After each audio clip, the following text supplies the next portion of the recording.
And with no further ado, let's get this party started and invoke the Database Configuration Assistant and deploy a database. I'm going to, on my Windows-based system, open an administrative command prompt. On Linux, of course, you would open up a terminal prompt. And as long as you have your Oracle binaries installed into your system path, you should be able to launch DBCA from wherever you are in a command prompt session. By the way, by means of background, you might recall that on this Windows machine earlier in the course we installed Oracle Database 12c, the instance, but I chose not to install a database at that time. So during the first run of the Database Configuration Assistant, we're not going to have all the options available to us because at this point I don't have any database on the system. So the notion of configuring, deleting, or managing databases just isn't part of what's going on. Now, if you're in a larger shop or if you're a service provider where you're deploying databases all the time, you definitely want to start thinking of templating these database definitions. And if you're thinking, Tim, why are we using Database Configuration Assistant? Isn't create database part of the structured query language? The answer to that is yes, and you absolutely can use SQL to do all this if you want to. I just want to show you Database Configuration Assistant because it, in my humble opinion, gives us the best of both worlds.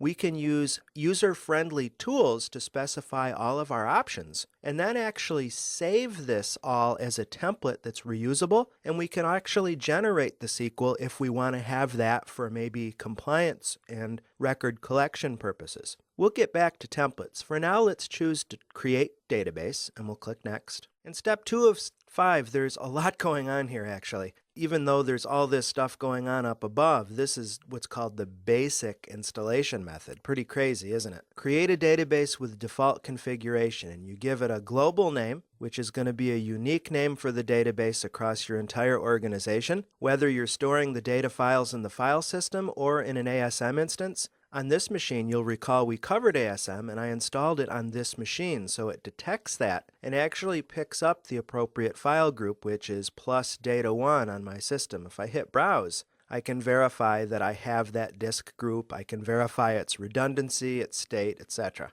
The character set is really important actually. The character set is something you want to confirm prior to running the Database Configuration Assistant or using the Create Database SQL statement.